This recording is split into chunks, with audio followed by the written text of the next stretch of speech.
আসসালামু আলাইকুম। Rishad Hossain Big Bash কাঁপিয়ে এসেছেন। সামনে এসএ টি-20ও খেলতে যাবেন বলেই শোনা যাচ্ছে। পিএসএল তিনি নিয়মিতভাবে খেলেন। অথচ সেই Rishad Hossain Dhaka premier division cricket লিগে মোহামেডানের হয়ে ম্যাচই পাচ্ছেন না। এখানে আপনি কিন্তু মোহামেডানকে দোষ দিতে পারবেন না। সত্যি কথা বলতে এই জায়গাটা দুইটা ফ্যাক্টর আসলে খুব অঙ্গাঅঙ্গিভাবে জড়িত।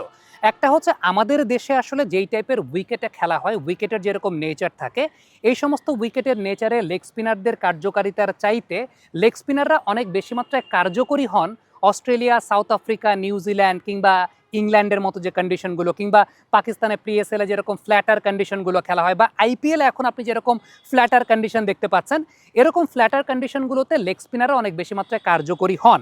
যেটা আমাদের এখানে যে সমস্ত উইকেটে খেলা হয় সেই সমস্ত উইকেটে লেগ স্পিনাররা অত বেশি মাত্রায় কার্যকরী হন না। রশিদ খান একটা আলাদা কেস, কারণ রশিদ খান বাই নেচার অনেক জোরের উপর লেগ স্পিন করে থাকেন। নাম্বার 2 ফ্যাক্টর যেটা, সেটা হচ্ছে আমাদের এখানে ডোমেস্টিক ক্রিকেটে সত্যি কথা বলতে যেই নেচারের ক্রিকেটটা খেলা হয়, যেরকম ডিফেন্সিভ নেচারের ক্রিকেটটা খেলা হয়, অ্যাটাকিং অপশন আসলে খুব বেশি ব্যবহার করতে চান না, কিংবা অ্যাটাকিং অপশনের চাইতে কন্টেইনিং অপশনটাকে অনেক বেশি মাত্রায় প্রেফার করেন, যে কারণে লেফট আর্ম অর্থোডক্স স্পিনারদেরকেই আসলে ম্যাক্সিমাম টিমগুলো প্রেফার করে। ব্যাপারটাকে যদি পুরোপুরি আমি একটু ডিকোড করি, একটা টেকনিক্যাল ব্যাপার আর একটা হচ্ছে মনস্তাত্ত্বিক ব্যাপার। টেকনিক্যাল ব্যাপারটা নিয়ে প্রথম আলোচনা করতে চাই, সেটা হচ্ছে আমাদের এখানে আসলে যে সমস্ত উইকেটে খেলা হয় সে সমস্ত উইকেটে ফিঙ্গার স্পিনাররা অনেক বেশি মাত্রায় কার্যকরী হন, কারণ আমাদের এখানকার মাটির বৈশিষ্ট্য, ওয়েদার, কিংবা যে টাইপের উইকেট আসলে আমাদের এখানে বানানো হয় সেই টাইপের উইকেটে ফিঙ্গার স্পিনারদের কার্যকারিতাটা, কিংবা ফিঙ্গার স্পিনাররা যে আসলে ড্রিফটটা পান, যে টার্নটা পান, কন্টেইনিং বোলিং করেন, সেই কন্টেইনিং বোলিংটা অনেক বেশি মাত্রায় কার্যকরী হয়। অন্যদিকে লেগ স্পিনারদের সত্যি কথা বলতে সাকসেসফুল হতে গেলে পিচ থেকে স্কিড পেতে হয়, বাউন্স পেতে হয়, ক্যারি পেতে হয়, এবং সেই সঙ্গে আরেকটা খুব গুরুত্বপূর্ণ বিষয়, সেটা হচ্ছে পিচটা একটু ফাস্ট থাকতে হয়। লেগ স্পিনারদের কার্যকারিতা যদি আপনি একদম পরিপূর্ণভাবে পেতে চান, পিচটা একটু ফাস্ট থাকতে হয়, যেখানে আসলে পিচে বল পড়ার পর বল খুব দ্রুত মুভ করবে বা বল খুব দ্রুত ব্যাটসম্যানের কাছে আসবে। আপনি একটা বিষয় খেয়াল করে দেখবেন যে অস্ট্রেলিয়া, নিউজিল্যান্ড কিংবা সাউথ আফ্রিকার কন্ডিশনগুলোতে লেগ স্পিনাররা যদি লেন্থ মিসও করে ফেলে, আপনি নর্মালি একজন লেগ স্পিনার সত্যি কথা বলতে সেটা রশিদ খান হোক কিংবা যেই হোক না কেন, দুই একটা বল ওভারে লেন্থ মিস করে ফেলেন। ওই লেন্থ মিস করলে পরে অস্ট্রেলিয়া বলেন কিংবা ইংল্যান্ড বলেন, সাউথ আফ্রিকা বলেন, সেসব জায়গাতে লেগ স্পিনারদের সেটা উইকেট টেকিং ডেলিভারি হয়ে যায়। মানে একটু শর্ট অফ লেন্থ বা একটু ব্যাক অফ দ্য লেন্থে যদি বল পড়ে, সেসব বলে তারা উইকেট পেয়ে যান। কেন পেয়ে যান? কারণটা হচ্ছে পিচ ফাস্ট থাকে, অত্যন্ত শর্টে পড়েও অত্যন্ত দ্রুত সময়ের মধ্যে ব্যাটসম্যানের কাছে চলে আসে, ব্যাটসম্যান শট খেলতে গিয়ে উইকেট দিয়ে আসে। আপনি রিশাদের বিগ ব্যাশের উইকেটগুলো যদি একটু লক্ষ্য করে দেখেন, বিগ ব্যাশে রিশাদ যে উইকেটগুলো পেয়েছেন, ম্যাক্সিমাম উইকেটই পেয়েছেন একটু শর্ট অফ গুড লেন্থের বল করে। এরকম শর্ট অফ গুড লেন্থে বল করে যদি রিশাদ বাংলাদেশে সাকসেসফুল হতে চান, সেটা জীবনেও পারবেন না। কারণটা হচ্ছে এখানকার উইকেটের নেচারটা এরকম, পিচে পড়ার পর ওই ভেনমটা আসলে থাকে না। সো বাংলাদেশের উইকেটে আসলে একটু সামনের দিকে বল করতে হয়, যেটা ফিঙ্গার স্পিনারদের কন্ট্রোলটা যেহেতু একটু বেশি থাকে, ফিঙ্গার স্পিনার ওই যে সামনে বোলিং করে কন্টেইনিং বোলিং করে করে করে করে করে যান, এবং সেই জায়গায় উইকেট পিক আপ করার জন্য আসলে ফিঙ্গার স্পিনারদের ওরকম আর্জেন্সিও থাকে না, বা আমাদের এখানে যেই মানের ক্রিকেটটা হয় সেখানে উইকেট পিক করার ওরকম আর্জেন্সিও থাকে না, রান কন্টেইন করার একটা অনেক বড় বিষয় থাকে।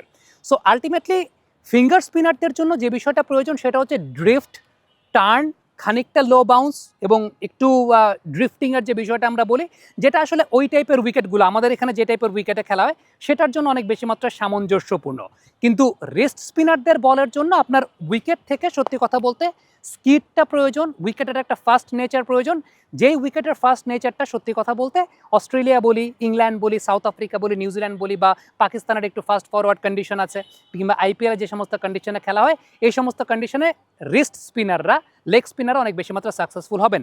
5+ স্টার রেটিং প্রাপ্ত দেশের সর্বোচ্চ বিদ্যুৎ সাশ্রয়ী ওয়ালটন এসি স্মার্ট কমফোর্ট এখন নেক্সট লেভেলে। রশিদ খানের ব্যাপারটা ভিন্ন, কারণ রশিদ খান জেনুইনলি তিনি আসলে অনেক জোরের উপর বল ঘোরান, এটা তার গ্রুমিংটাই সেরকম, তিনি আসলে ন্যাচারালি সেরকম। সো রশিদ খানের ব্যাপারটা ডিফারেন্ট। কিন্তু আরেকটা বিষয় চিন্তা করে দেখবেন যে রশিদ খান বিগ ব্যাশ এই সমস্ত জায়গাতে বেশি সাকসেসফুল, বেশি ডিমান্ডিং। যত আপনি বেটার কন্ডিশন দেখবেন, আপনি দেখবেন যে দ্য 100 থেকে চিন্তা করলে দ্য 100, বিগ ব্যাশ, এইসব জায়গায় কিন্তু ফিঙ্গার স্পিনার খুব বেশি খেলায় না, রিস্ট স্পিনারই খেলায়। তারা রিস্ট স্পিনারদেরকে প্রায়োরিটি দেয়।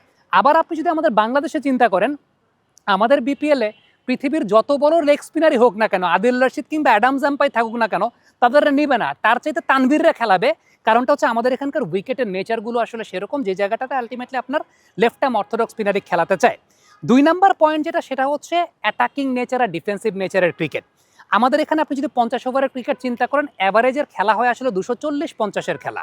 সো ওভার প্রতি 4-5-এর খেলা। এই জায়গাটায় টিমগুলোর কাছে প্রায়োরিটি পায় যেই বোলারটা 10 ওভার বল করে 30 রান দিয়ে উইকেট পাওয়ার দরকার নাই।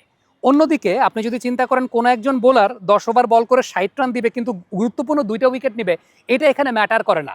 কিন্তু আপনি বাইরের দেশে যদি চিন্তা করেন টি-20 ক্রিকেটের পার্সপেক্টিভে বলি যে যেরকমভাবে খেলা হয়, যে নেচারের খেলা হয়, সেখানে একটা বোলার 4 ওভার বল করে 40 রান দিলে দে ওয়ান্ট মাইন্ড যদি 2টা ইম্পর্টেন্ট উইকেট নিয়ে দেয়। আমাদের এখানে ম্যাটার করে 4 ওভার বল করে 20 রান দিয়ে উইকেট শূন্য থাকলেও আমরা বলি গুড বোলিং। কারণ আমাদের এখানকার যে ক্রিকেটটা হয় সেটা 150-60-এর উইকেট টি-20 ক্রিকেটে, 150-60-এর উইকেট। বাইরে যে খেলাটা হয় সেটা হচ্ছে 180 থেকে 200-র উইকেট।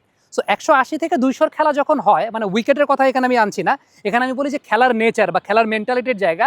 বাইরের দেশে আপনি এসএ টি-20 বলেন, বিগ ব্যাশ বলেন বা এইসব জায়গাতে তারা ওই মেন্টালিটিতে খেলে 180 থেকে 200 হচ্ছে গিয়ে পার স্কোর, কিন্তু আমাদের এখানে 140 থেকে 160 হচ্ছে গিয়ে পার স্কোর। সো 140 থেকে 160 যেখানে পার স্কোর, সেই জায়গাটা 4 ওভার 20 রান উইকেট নেই, দ্যাটস গুড বোলিং। ক্যাপ্টেন ওই অপশনেই যায়, ওইখানে ইনভেস্ট করে না যে একজন লেগ স্পিনার আসবে 2টা 6 খাবে কিন্তু একটা ইম্পর্টেন্ট উইকেট পিক করে দিবে, ওই জায়গাটা যায় না। এটা তখনই প্রয়োজন হয় যখন খেলাটা একটু বড়, মানে 180 থেকে 200-র খেলা, তখন আপনি 2টা 6 ইনভেস্ট করে 2টা গুরুত্বপূর্ণ উইকেট নেবেন, সেই জায়গাটা খুব গুরুত্বপূর্ণ হয়ে দাঁড়ায়। সো আলটিমেটলি যারা হয়তো বা মনে করবেন যে রিশাদ হোসেন তো এখানেই সুযোগ পান না, তাহলে বিগ ব্যাশ কিংবা ওইসব জায়গায় কেন কীভাবে খেলবেন? So it's the nature of the game এবং সেই সঙ্গে it's the nature of the wicket, যে কারণে রিশাদ হোসেনের কার্যকারিতা দেশের মাটির চাইতে দেশের বাইরের মাটিতে অনেক বেশি ভোগ করবে। সেটা যে কোনো ফ্র্যাঞ্চাইজি টিম ভোগ করবে, এই কারণেই তারা নেয়।